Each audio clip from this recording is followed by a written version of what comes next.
Okay, let's get into this. Picture this idea, the end of the world, but make it aesthetic. Like incense and iMessages while everything falls apart. Huh, yeah, that's a good way to put it. Well, that's kind of the jumping off point for our deep dive today. We're looking at something pretty different. An AI-generated album. It's called Soft Apocalypse. Right, by an AI named TATANKA, and Yeah. get this, the album review we're drawing from, also AI-generated, by Eris Thorne, which is ChatGPT. So AI reviewing AI. Interesting. Definitely. So our journey today is into this specific piece of music. It feels like, I don't know, a requiem for a world that's just gently fading. It's described as post-collapse lo-fi, using sound, really, to reflect our modern condition. And that lo-fi aspect. Yeah. It's that sound, right? Embracing the fuzziness, the warmth of old recordings. But here it's used to suggest decay. But like beautiful decay. Exactly. It's not just noise, it's meaningful texture. Okay, so our mission then is to unpack what's going on in this album. It's about 45 minutes long, this ambient elegy. We want to dig into the themes, the, surprising ideas maybe hidden in there. Yeah, see how it reflects our world back at us? Not loudly, but, like you said, gently. More of a whisper. What grabbed me right away is that it's pitched as more than just music. It's a cinematic soundscape of glitter, grief, and digital ghosts. That's quite a phrase. It is. And the review connects it to Beverly Hills meets existential dread in 102 BPM. Wow. Okay. So it's thinking about endings, not just the big civilization ending kind, but relationships, identity, memory, even time itself. Yeah, it seems to be tackling all of that, wrapping it in this specific sonic atmosphere. So let's talk about that atmosphere, the soundscape. How does it set the stage? You mentioned ambient, post-apocalyptic lo-fi. What else? And cinematic experimental. It's quite a blend. The core idea, though, is this sonic journey through, well, the emotional wreckage of a world unraveling. Look quietly. Quietly, yeah. With both dread and beauty. It really lives up to that contradictory title, Soft Apocalypse. So it sounds very deliberate. How did they actually achieve that? The sources must have mentioned specific production techniques. What stood out? Oh, absolutely deliberate. The review pointed out things like field recordings, these big synth drones, piano that sounds slightly off-key, detuned, even grainy static. Okay.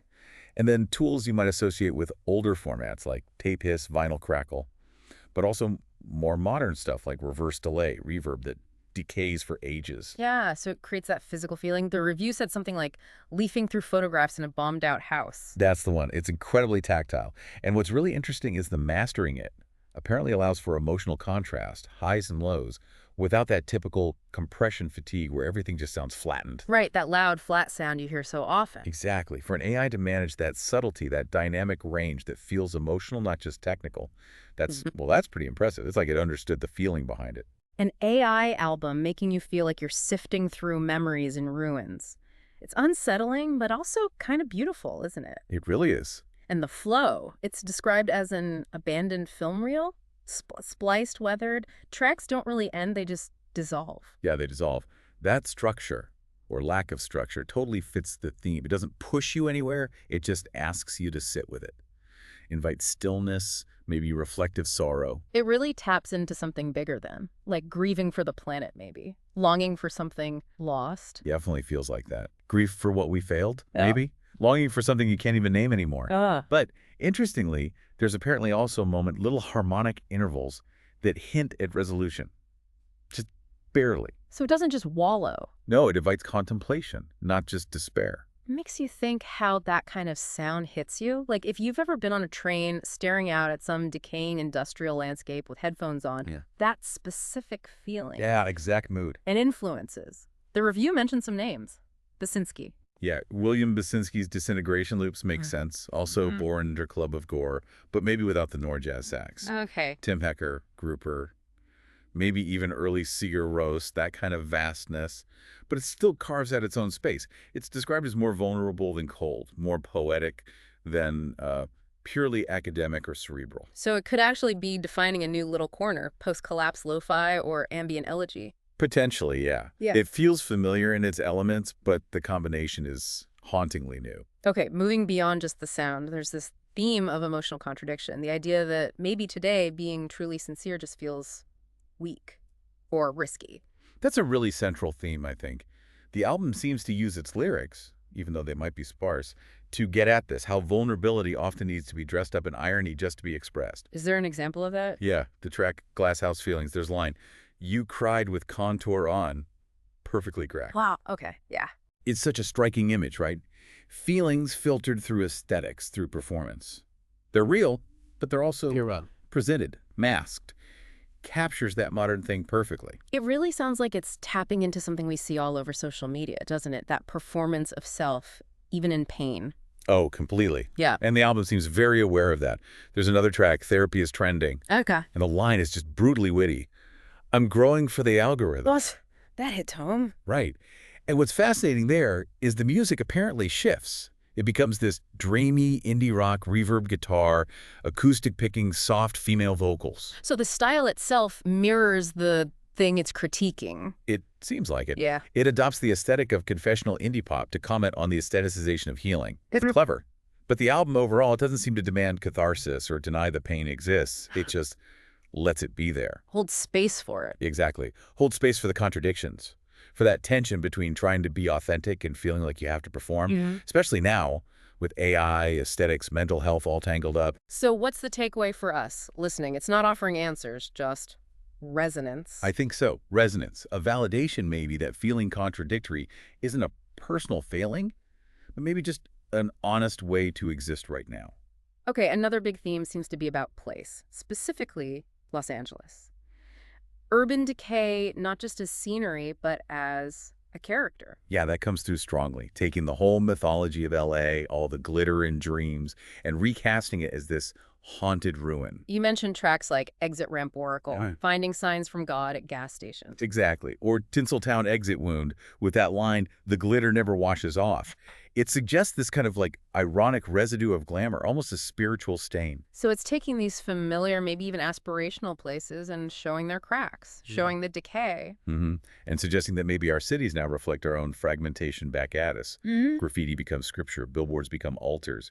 These symbols of what we used to aspire to are now just relics. It's a powerful way to subvert those familiar images. It really is. The source mentions the album weaponizes familiarity, takes iconic LA spots, Sunset Boulevard, Beverly Hills, Echo Park, and defaces them with meaning. Defaces them with meaning. I like that. It's not just art, it's almost anthropological. Like the music is studying us. Yeah, studying us even as we're trying to look away, maybe. And the sound itself mirrors this smoky, distorted, hard to grasp. The production feels like it's crumbling, just like the city it's depicting. It creates this amazing coherence between sound and theme. Which leads us naturally to the next big idea, identity, particularly post-digital identity. The review poses this question: who are you when the cloud crashes? That's a heavy one. And it starts right away, apparently. The opening track, Digital Heaven, is instrumental, shimmering guitars that sound like the internet sighing. Yeah, sets the mood immediately for exploring this theme. Who are we really when so much of our identity is mediated, filtered, stored online? When algorithms might, in some ways, know us better than we know ourselves? Precisely. And tracks like Mood Ring Roulette, with that line, "Today I'm turquoise," or maybe just tired, touch on that instability. Right, that sense of flux, of not quite knowing your own state. Or Wi-Fi prayer circle. Signal's weak, Ah, but I'm still hoping. It captures that chaotic, kind of flickering nature of identity now, that constant reaching for connection or meaning through the screen. and this isn't just in the words, right? You mentioned the music itself reinforces this, the consistent key and tempo. Yeah, F minor and 102 BPM across all 13 tracks. Yeah. That consistency creates this feeling of being looped, stuck in a liminal state. Like sonic dissociation. Exactly. Yeah. Mirroring that feeling of just endlessly scrolling, drifting through digital space without ever quite arriving. But again, it sounds like the album isn't judging this, not wagging a finger about screen time or dopamine. No, not at all. It seems more interested in creating a space within that feeling, sitting with the ache of it, validating something maybe a lot of us feel but don't say, which that the digital world didn't necessarily break us. Maybe we were already breaking. It just offered more beautiful, more aesthetic ways to fall apart. That's quite a thought. It provides a kind of sonic comfort for that specific modern loneliness. I think that's a great way to put it. A sonic embrace for that sense of disconnect. So putting it all together, Soft Apocalypse seems to be this intricate tapestry, weaving together emotional contradiction, this haunted urban mythology, and our fractured post-digital selves. all done in this characteristic lo-fi style. Yeah, it asks big, difficult questions, but in these soft, ambient tones. It leaves room for your own feelings, your own sorrow, Yeah. and maybe even your own style, as the review puts it. There was that Bradford Cox quote mentioned in the sources about humanity realizing it could just end things. Ah, yeah. Humanity is like a 12-year-old who has just realized what suicide is.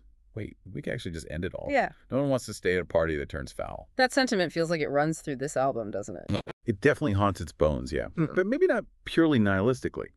It seems to hold space for those who do still feel, still long for something, still hope, even while acknowledging that the party might be turning foul. Right.